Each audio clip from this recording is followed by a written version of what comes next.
Hello guys. तो आज जो सीरीज हम एक्सप्लेन करने वाले हैं उसका नाम है वेडनेसडे। एपिसोड 3 की शुरुआत में दिखाया जाता है कि वेडनेसडे को नाइटशेड के गुप्त कमरे में कैद कर दिया गया था। उसके सिर पर रखा हुआ बैग हटा दिया जाता है और उसके हाथ पीछे बांध दिए जाते हैं। लंबे लंबे चोगे पहने लोग उसको आसपास से घेरे हुए दिखाई दिए जाते हैं, लेकिन वो बियांका को देखती है और उसे अपना मुखौटा उतारने को कहती है। हर कोई अपने मुखौटे वहाँ उतार देते हैं और जेवियर पूछता है उसे उनके गुप्त कमरे के बारे में कैसे पता चला। वह जवाब देती है कि रोवान ने उसे दिखाया था। नाइटशेड गुप्त रूप से चल रहा था। ऐसा लगता है मानो प्रिंसिपल ने अनुमति दी हो। अब वे लोग ये सोचते हैं, इस दुविधा में होते हैं कि वेडनेसडे का क्या किया जाए जिसे गुप्त समाज के बारे में पता चल गया है। जेवियर चाहता है कि वह प्रतिज्ञा ले और उन्हीं के साथ शामिल हो जाए, जबकि बियांका सोचती है कि ये बिल्कुल ही भयानक विचार होगा। दूसरी ओर वेडनेसडे को गुप्त समाज में शामिल होने की कोई परवाह नहीं थी। वह खुद को रस्सियों से मुक्त करती है और वहां से चली जाती है। और अगली ही सुबह प्रिंसिपल ये घोषणा करती है कि सभी बच्चे अपनी इच्छा के अनुसार काम करेंगे और बाद में दोपहर को भोजन होगा। और साथ ही ये बताती है कि स्मारक प्रतिमा का उद्घाटन किया जाएगा और बच्चों से उसी के अनुसार व्यवहार करने की उपेक्षा करती है। वेडनेसडे को उरिया हीप, जो कि एक प्राचीन वस्तुओं की दुकान पर काम करने के लिए तैनात करती है। और साथ ही प्रिंसिपल यह भी बताती है कि उसे एक प्रदर्शन के लिए साइन अप कर दिया गया है। वह समारोह में अपना सेलो बजाएगी पड़ोसी स्कूल के साथ। अगले ही सीन में दिखाया जाता है कि वेडनेसडे जेवियर को बताती है कि उसे अभी भी ये लगता है कि रोवान मर चुका है। जेवियर उसकी बात पर विश्वास नहीं करता, लेकिन किताब में तस्वीर के बारे में उसके सवालों का जवाब देने को तैयार हो जाता है। वह उसे बताता है कि तस्वीर में दिख रहा आदमी जेरिको क्रैकस्टोन है, जो इस शहर का निर्माता है। वहीं दूसरा सीन आता है जिसमें दिखाया जाता है कि शेरिफ को विश्वास हो गया है कि जंगल में हाल ही के हमले नेवलमोर से जुड़े हुए हैं। हालांकि मेयर उसे कहता है कि उसे भालू को खोजना चाहिए और वो उसे यह भी याद दिलाता है कि नेवलमोर ही इस शहर की आय का सबसे बड़ा स्रोत है, इसीलिए वे उन पर उंगलियां नहीं उठा सकते। वेडनेसडे अपनी जगह एनेड को बदलने को कहती है ताकि वह पिलग्रिम दुनिया तक पहुंच सके और क्रैकस्टोर के बारे में और जान सके। और वहीं दिखाया जाता है कि वो 3 लड़के यूजीन को परेशान कर रहे होते हैं और वहां पर वेडनेसडे आ जाती है और उसे बचा लेती है। एनेड और उसके क्रश अजाकस को एंटीक स्टोर में डरावना अनुभव होता है। और वहीं दिखाया जाता है कि एनेड अपने क्रश अजाकस को डेट के लिए पूछती है और वो मिलने को तैयार हो जाते हैं। यूजीन को बचाने के बाद वेडनेसडे को उसे क्रैकस्टोन की पुराने मीटिंग हॉल में घुसने के लिए उसकी तलाश करने को कहती है। वहां पर वह एक चित्र देखती है उस लड़की का जिसे उसने अपने विजन में देखा था, और उस किताब को भी पहचानती है जिसमें उसे उस लड़की का चित्र दिखाई दिया था। लेकिन वो किताब असली नहीं होती, वो खाली होती है। जब वेडनेसडे उस कमरे में और कुछ तलाश कर रही होती है तो वहीं एक टीचर अर्लीन पहुंच जाती है और वो उसे वहां से निकालकर कोई और काम सौंप देती है। लेकिन वेडनेसडे जो है उसे तो वो मीटिंग हॉल ही ढूंढना था।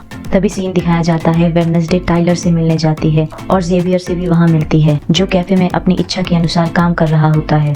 जेवियर वेडनेसडे को टाइलर से दूर रहने की चेतावनी देता है, लेकिन वेडनेसडे को उसे याद दिलाता है। पर वेडनेसडे उसे कहती है कि वह अपने निर्णय खुद लेती है और उसे पता है कि किसके साथ जुड़ना है और किसके साथ नहीं। वेडनेसडे टाइलर से पूछती है क्या उसे वास्तविक घर के बारे में कुछ पता है। टाइलर उसे बताता है कि मैं तुम्हें वहां ले जाने के लिए तैयार हूँ, बट तुम्हें इंतजार करना पड़ेगा। पर वो मना कर देती है और मैप में उससे पूछ के जंगल की ओर चली जाती है। वह घर जंगल के बीच होने की वजह से वह थिंग को अपने साथ ले जाने का फैसला करती है। वेडनेसडे उस घर में पहुंच जाती है और वहां पर आसपास रखी चीजों को छूने की कोशिश करती है, पर उसे कोई विजन नहीं आता।